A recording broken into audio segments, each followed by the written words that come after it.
जैसा कि 50 दिनों में आप मुझे जिस चौराहे पर कहेंगे मैं आ जाऊंगा, ऐसी ही घोषणा उन्होंने कोरोना लॉकडाउन में भी 21 दिन को महाभारत के युद्ध से इसकी तुलना की थी।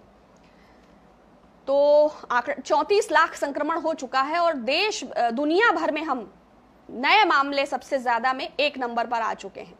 तो वायदा तो जगत गुरु और विश्व गुरु का था, संक्रमण के मामलों में हम 1 नंबर पर आएंगे ऐसा वायदा तो नहीं था, जबकि पूरी दुनिया के देश इससे काफी हद तक निपटने में सक्षम हो रहे हैं। और हमने अपना बहुत सारा समय, जब हमें इस पैंडेमिक की प्रिपरेशंस करनी थी, तब ताली थाली दिया बत्ती धूप बत्ती, कोई आपके समर्थक मशाल जला रहे थे, कोई आपके सोशल डिस्टेंसिंग को उड़ाते हुए जुलूस निकाल रहे थे, कोई पापड़ खाने की सलाह दे रहे थे, कोई स्नान करने की सलाह दे रहे थे, कोई नीम की पत्ती का धुआं ले रहे थे। तो आपने इस आपदा को इस स्थिति में लाकर खड़ा कर दिया, वैज्ञानिकता से इसका सामना नहीं किया। ये वही देश है ना, पहले बर्ड फ्लू भी आया था, बहुत सारी और बीमारियां भी आई, एक दौर वो भी था जब चेचक था, लेकिन हमने उबरा ना देश ने, कभी इम्यूनाइजेशन से, कभी वैक्सीनेशन से। आपको ये स्वीकार करना चाहिए देश के आगे कि 21 दिनों के वचन में आप विफल रहे और आपके चलते लोगों को कष्ट का सामना करना पड़ा।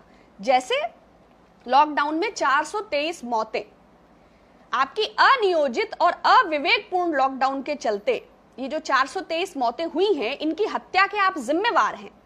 चाहे वो 17 मजदूर रेल की पटरी पर कट के, चाहे वो आवारा ट्रेनों में घूमते घूमते, आपकी सरकार ने ही मजदूरों की जेब से पैसे निकाल लिए, किराए उनसे मनमाने वसूले गए, खिचड़ी का उनसे पैसा लिया गया। 40-40 घंटे की यात्रा में 300 ml पानी, 2 मिर्चें और 2 ब्रेड देके आपने मजदूरों को सफर कराया। लाखों लोगों को हमने इन हाईवेज पर देखा, लेकिन राज्य सरकारों से आपने कोई तालमेल नहीं रखा।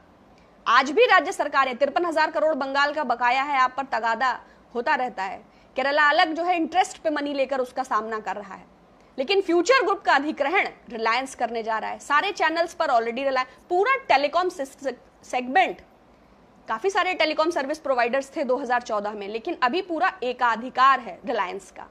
पूरा उड्डयन, एयरपोर्ट अथॉरिटी ऑफ इंडिया ही आप अडानी के नाम कर दीजिए, लेकिन ये 125 करोड़ भारतीयों का देश है। आपके चंद कारपोरेट मित्र आप किसानों का अभिवादन कर रहे हैं, और किसानों के मरने का आंकड़ा है वो भी मैं भी बताती हूं आपको।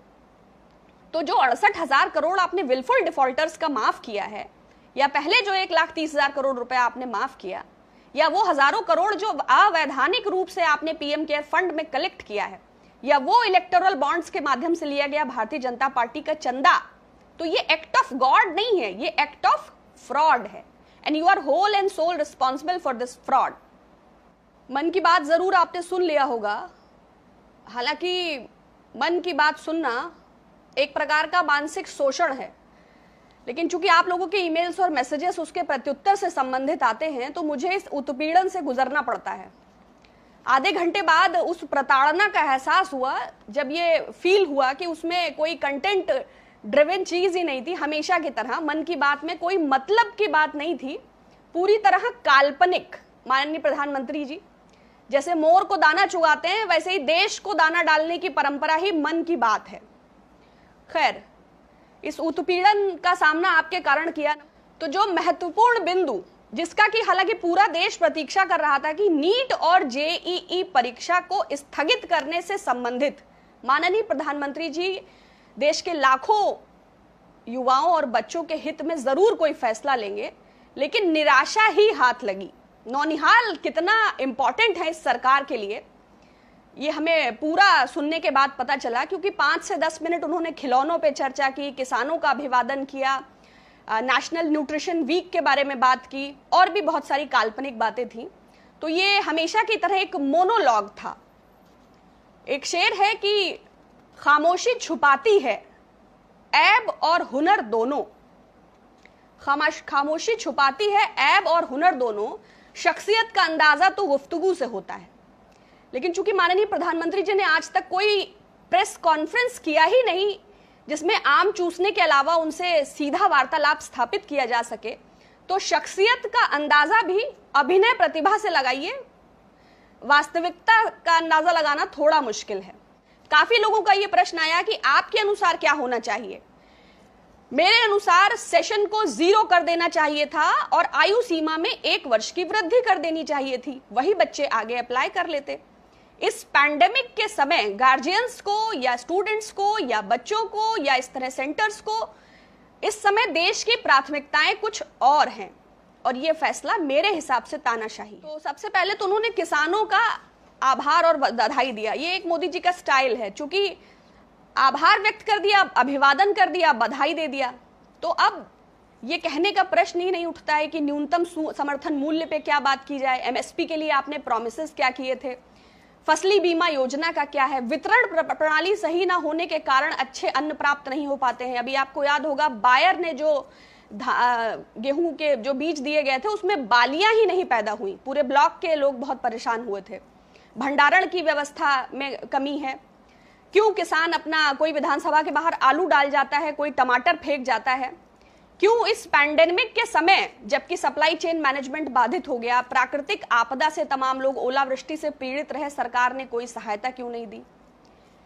तो ये अभिवादन, आभार, बधाई, कृषि रजिस्टर, फला ऐप, डायरेक्ट, ये सारी बातें 6 साल 7 साल से सब लोग देख रहे हैं, उससे आजिज आ चुके हैं। माननीय प्रधानमंत्री जी, आपकी अकाउंटेबिलिटी फिक्स होती है, आप सत्ता में हैं। पूरा मन की बात सुनने के बाद इच्छा होती है कि दीक्षा ले ली जाए, सब कुछ पीएम केयर में दान करके आगे बढ़ जाया जाए, क्योंकि कुछ बचा ही नहीं है। तो इतना मोटिवेशन इस समय देश को नहीं चाहिए। जब मध्यम वर्ग को सीधा राहत चाहिए थी तो डायरेक्ट बेनिफिट ट्रांसफर के बजाय आपने सारी ईएमआईज जो है वो ब्याज लग कर आ रही है, एक कुछ वेव ऑफ करने की भी फैसिलिटी नहीं दी। हजारों लोगों के काम धंधे खत्म हो गए हैं, लोग बेरोजगार हो गए हैं और आप काल्पनिक बातें कर रहे हैं। तो दूसरा उन्होंने कहा कि डॉग्स के बारे में कि देसी डॉग्स को पालने के लिए आत्मनिर्भरता का संदेश दिया है। तो मेरी समझ से तो ये परे था थोड़ा सा, आपको समझ आया हो तो एक्सप्लेन करिएगा, क्योंकि लोग अपने बच्चे नहीं पाल पा रहे हैं। तो और आत्मनिर्भरता की आवश्यकता तो मुझे लगता है भारतीय जनता पार्टी को है। कब तक ये विधायकों की खरीद फरोख्त करके दूसरे राज्यों पर निर्भर रहा जाएगा? पर माननीय प्रधानमंत्री जी और मुख्यमंत्री जी का ध्यान आकर्षित करना चाहूंगी कि बधाई, अभिवादन, सहयोग, संस्कार, आत्मनिर्भरता, इस शब्दकोश से बाहर आते हुए धरातल पर लोगों को नकद नारायण की भी आवश्यकता होती है। अगर सिर्फ शब्दों से सारे ट्रांजैक्शंस हो जाते तो सारे किराने की दुकानों पर लोग आत्मनिर्भरता और ये संयम और नियम और धैर्य, और तो फिर सब लोग पंचतंत्र की कहानियां पढ़ते और देश में रामराज्य स्थापित हो जाता। किंतु यह वास्तविकता नहीं है देश की। माननीय प्रधानमंत्री जी, थोड़ा गौर कीजिए। आप जिस स्तर की बात करते हैं माननीय प्रधानमंत्री जी, भारत को थोड़ा करीब से देखिए। यहाँ का लिटरेसी रेट देखिए, यहाँ का, शायद आप ज्यादा विदेश रहने के कारण भारत की जलवायु, भारत के जनमानस, भारत के जनसामान्य, भारत की संस्कृति, भारत की शिक्षा और भारत के लोगों से परिचित ही नहीं है।